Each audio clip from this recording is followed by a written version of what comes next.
Breaking news too, because the US and its allies have started airstrikes on Islamic State positions in Syria without any coordination with the country's government. Here in the center of Kiev was cut by half. This is the consequence of yesterday's clashes. These were the clashes between the police and the protesters, which started nearby, near the parliament. The hospitals here filling up rapidly with casualties. At least 25 people have now been killed in the last few days, most of them civilians, and including 5 children. And obviously no one is able to predict just how the events will develop today. 2 F-18 aircraft dropped 500-pound laser-guided bombs on a mobile artillery piece.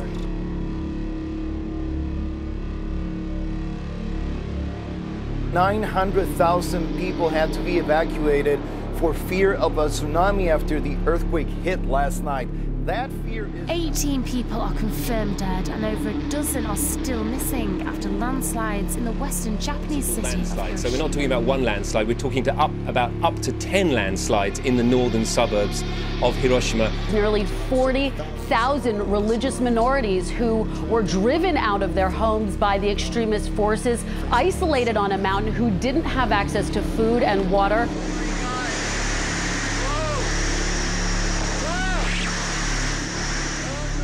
It's not just a humanitarian assignment anymore. When the war broke out, every house, every home was burnt down.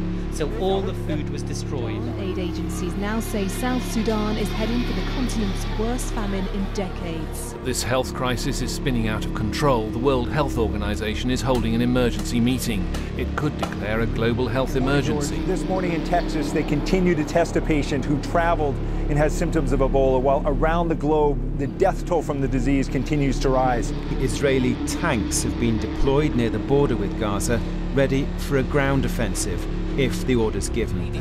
We just want to live. We want to be safe.